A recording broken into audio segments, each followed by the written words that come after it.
Hello student, तो स्वागत है आपका इस वीडियो लेक्चर में।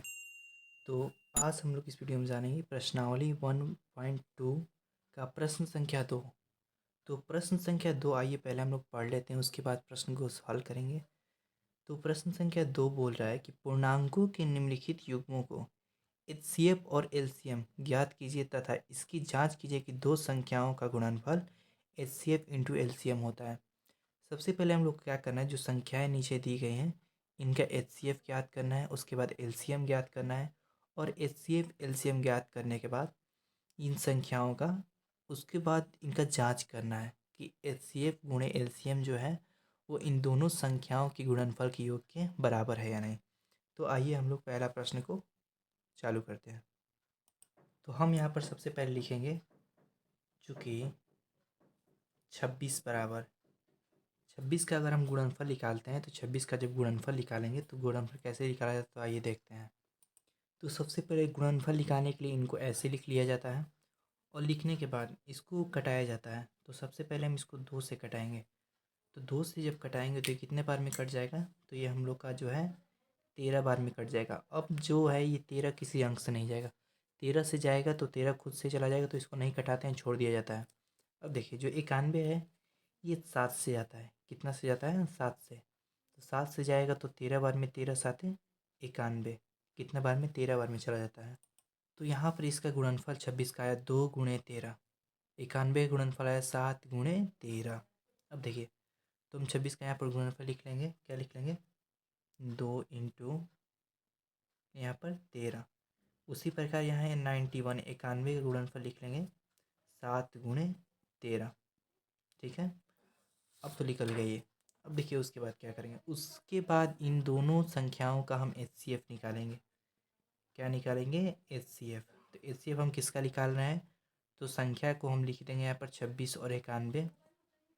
उसके बाद हम क्या करेंगे, देखिए एचसीएफ निकालने के लिए इन संख्याओं में देखा जाता है इनके गुणनफल में कि दोनों में क्या चीज़ कॉमन हो रहा है। कॉमन का मतलब कि 26 के भी गुणनफल में वो आना चाहिए और 91 के भी गुणनफल आना चाहिए। और जो दोनों में आता है वो क्या बोलते हैं, उसको कॉमन, यानी कि उसको ले लेते हैं। तो यहाँ पर ये दोनों में क्या कॉमन हो रहा है, तो 13 कॉमन हो रहा है। देखिए 13 ऊपर भी है 26 के गुणनफल में भी और 91 के गुणनफल में भी।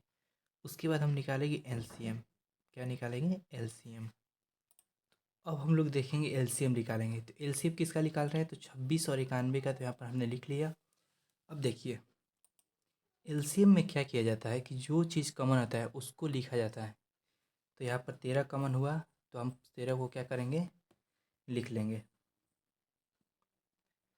उसके बाद बीच में गुणा देते हैं, क्या देते हैं, गुणा। और एलसीएम में जो चीज़ कॉमन नहीं होता है, जैसे मैं यहाँ पर 2 कॉमन नहीं हुआ है, 7 भी कॉमन नहीं हुआ है, तो जो चीज़ कॉमन नहीं होता है उसको भी लिखा जाता है। क्या क्या जाता है, उसको भी। तो यहाँ पर 2 लिख देंगे, फिर गुणा देंगे, फिर क्या देंगे, 7 देंगे। ठीक है, अब गुणा करेंगे। देखिए 13 में 2 से गुणा करेंगे, फिर 7 से गुणा करेंगे, तो 7 दूना 14, और 14 में जब 13 से गुणा करेंगे तो कितना हमारा आ जाएगा, हमारा जब आएगा 182। तो सबसे पहले हम लोग का कह रहा था कि एचसीएफ निकालने के लिए एचसीएफ हमारा कितना आ गया, 13 आ गया। तो हम लोग का ये क्या हो जाएगा, यहाँ पर हम लोग का आंसर हो जाएगा, और 182 भी क्या हो जाएगा हम लोग का आंसर। अब बोल रहा है कि इसको जांच करना है, क्या करना है, जांच करना है। सबसे पहले लिखेंगे यहाँ पर जांच, फिर जांच। देखिए जांच के लिए एक फार्मूला होता है, दो संख्याओं का गुणनफल बराबर एचसीएफ इंटू एलसीएम फार्मूला होता है। तो यहाँ पर फार्मूला को आप नोट डाउन कर लीजिए। अब देखिए तो यहाँ पर दो संख्या, तो दो संख्या वो कौन कौन सी हो जाएगी, तो यहाँ पर देखिए हम लोग का दो संख्या प्रश्न में 26 और 91 दिया है। क्या दिया है, 26 और 91। तो उनका गुणनफल बोल रहा है, यानी कि गुणा करना है। तो यहाँ पर लिखेंगे 26 इंटू 91, फिर इसके बाद बराबर है तो बराबर दे देंगे। एचसीएफ का मान कितना है, तो देखिए एचसीएफ का मान हम लोग का आया है 13। ठीक है, और एलसीएम का मान जो है देखिए कितना आया है, तो 182। बीच में गुणा है तो गुणा, एलसीएम मान 182।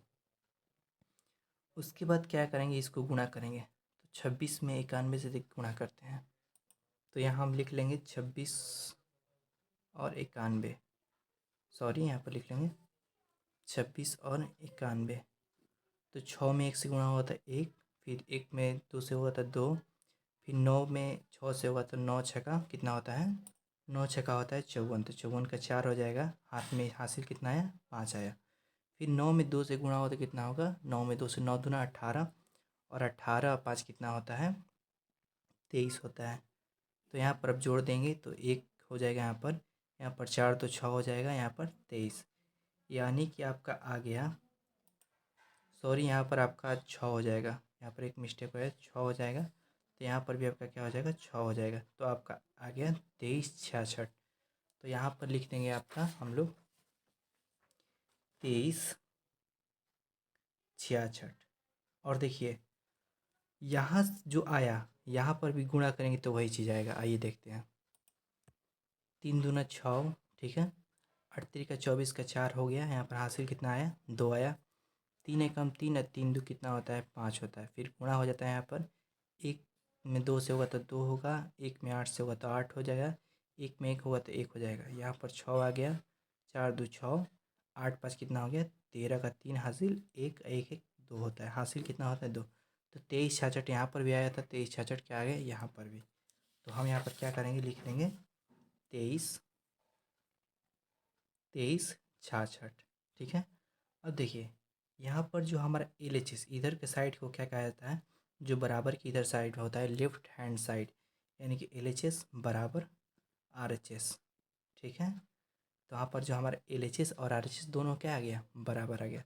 तो यहाँ पर इसको लिख देंगे प्रूव्ड, ठीक है। हमारा क्या हो गया, यहाँ पर जांच हो गया, प्रूव्ड हो गया, यानी कि सही।